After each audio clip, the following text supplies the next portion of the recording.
वालेकुम दोस्तों, उम्मीद करते हैं कि आप लोग ठीक ठाक होंगे।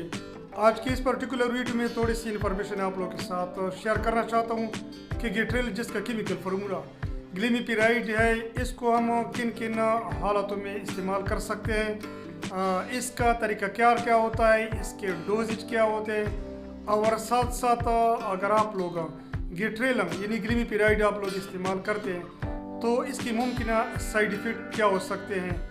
दोस्तों, इस वीडियो से पहले मैं पहले भी 2 वीडियो बना चुका हूँ कि नॉर्मल शुगर लेवल कितना होता है और WHO का क्राइटेरिया क्या होता है कि कितना होना चाहिए नॉर्मल शुगर लेवल, और साथ साथ एक दूसरी वीडियो मैंने बनाई है कि बेसिकली इंसुलिन क्या होते हैं, इसका हमारे जिस्म में क्या फंक्शन होता है। ये 2 वीडियो अगर आप लोगों ने नहीं दिखे तो इन वीडियो को आप लोग ज़रूर देखें। वहाँ से आप लोग को शुगर के मुतालिक, इंसुलिन के मुतालिक बहुत ज़्यादा इन्फॉर्मेशन मिल जाएंगे।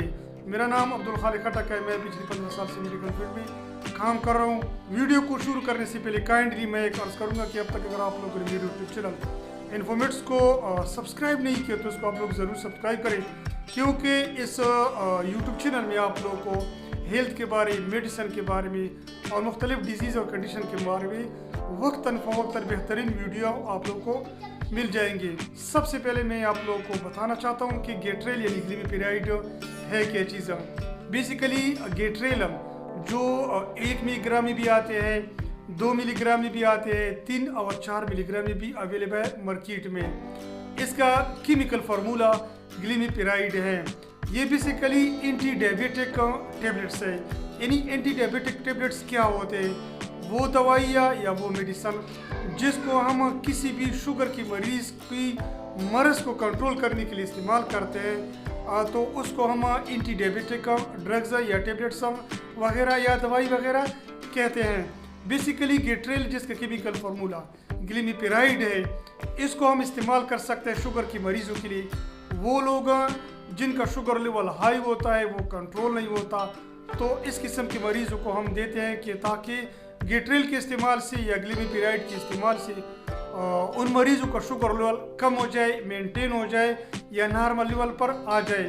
अब सवाल ये पैदा होता है कि ये गेट्रेल जो है जिसका केमिकल फार्मूला ग्लिमिपिराइड है, इनको हम शुगर के किस टाइप्स के लिए इस्तेमाल कर सकते हैं। बेसिकली शुगर के 2 टाइप्स हमारे पास होते हैं। एक होता है टाइप 1 जिसको हम कहते हैं IDDM यानी इंसुलिन डिपेंडेंट डायबिटिक मेलाइटिस, और दूसरा हमारे पास होता है non insulin dependent diabetic mellitus. Basically type 1 sugar की वो किस्म होती है जो आमतौर पर उन लोगों में कॉमन होता है जिनकी उम्र 30 साल होती है या 25 साल होती है या इससे लो होता है। तो इस किस्म के मरीजों में टाइप 1 बहुत कॉमन होता है, क्योंकि ये वो लोग होते हैं जिनको टैबलेट्स की ज़रूरत नहीं होती है, और इन लोगों की इस किस्म के शुगर को कंट्रोल करने की ज़्यादातर इंसुलिन की ज़रूरत होती है, और वो इंसुलिन हम मरीज़ों को या इस किस्म के मरीज़ों को इंजेक्टेबल फॉर्म में देता है, सबकुटेनियस यानी चमड़ी के नीचे देते हैं। और दूसरा टाइप 2 होता है, यानी वो लोग या वो मरीज़ जिनकी उम्र 30 साल होती है, 30 साल से बाहर होती है, तो इन मरीज़ों को हम टेबलेट्स फॉर्म में मुख्तलिफ किस्म के टेबलेट्स देते हैं। तो टाइप 2 में ज़्यादातर हम ग्लिमिपिराइड यानी गेट्रेल वगैरह दे सकते हैं, क्योंकि इस किस्म के टाइप में ज़्यादातर मरीज़ को इंसुलिन की ज़रूरत नहीं होती। इन लोगों को हम ज़्यादातर इंसुलिन इंजेक्टेबल फॉर्म में नहीं दे सकते, उनको हम टेबलेट्स फॉर्म में देते हैं ताकि इन लोगों का शुगर लेवल है वो नॉर्मल मिकदार में आ जाए। अब हम आ जाते हैं कि गेट्रेल यानी ग्लिमिपिराइड हम किस तरह मरीज़ को दे सकते हैं। इन गोलियों को हम खाना खाने से पहले दे सकते हैं मरीज़ को, या खाना खाने के बाद हम दे सकते हैं। बेसिकली इसका जो डोज है, चाहे वो 1 मिलीग्राम में है, 2 मिलीग्राम है, 3 मिलीग्राम में है या 4 मिलीग्राम है, इसको हम ज़्यादातर मरीज़ को नहार मुँह यानी खाना खाने से पहले देते हैं। या डॉक्टर हजरात ग्लिमिपिराइड यानी गेट्रेल को सुबह नाश्ते से पहले मरीज़ को एडवाइज करते हैं। सो अगर आप में से कोई मरीज़ इसके इस्तेमाल करने में गलती करते हैं तो आप लोगों को चाहिए कि ग्लिमिपिराइड यानी गेट्रेल को आप लोग खाना खाने से पहले इस्तेमाल करें। यहाँ पर एक चीज़ और भी आप लोगों को गौर से सुनिए है कि जब आप लोग ग्लिमिपिराइड यानी गेट्रेल को लिया इस्तेमाल करते हैं तो ठीक 4 घंटे के बाद आप लोगों को चाहिए कि अपना शुगर लेवल टेस्ट करें। और साथ साथ आप लोगों को इस चीज़ का भी ख्याल रखना है कि जब भी आप लोग गेट्रेल वगैरह इस्तेमाल करते हैं यानी ग्लिमिपिराइड वगैरह इस्तेमाल करते हैं तो अपने पास कुछ टॉफ़ियाँ रखें, बिस्किट रखें या जूसेस वगैरह ज़रूर इस्तेमाल करें, क्योंकि बाज़ औक़ात इसके इस्तेमाल करने से शुगर लेवल बहुत कम होता है, जिसकी वजह से मरीज़ को बहुत ज़्यादा तकलीफ़ों की शिकायत भी हो सकती है।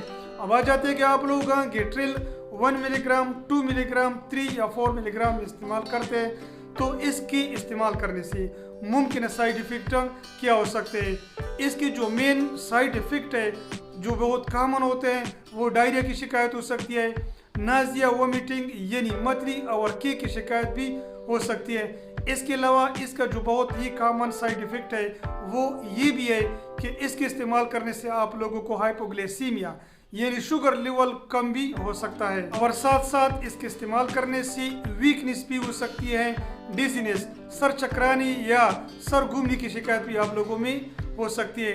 अगर इस किस्म की साइड इफ़ेक्ट आप लोगों को कॉमन होते हैं, ज़्यादा होते हैं, तो आप लोगों को चाहिए कि डॉक्टर से ज़रूर इस बारे में मशवरा करें। उम्मीद करता हूँ कि गेट्रिल यानी ग्लिमिपिराइड के बारे में जो वीडियो आप लोगों ने देखी है ये आप लोग को पसंद आई होगी। अगर वीडियो आप लोग को पसंद आई है तो इसको लाइक करें, शेयर करें और मेरे यूट्यूब चैनल इन्फॉर्मेट्स को ज़रूर सब्सक्राइब करें, ताकि आप लोगों को वक्तन फ़वक्तन हेल्थ या मेडिकल या डिजीज़ के बारे में मुख्तलिफ टॉपिक्स पर वीडियो मिलते रहे।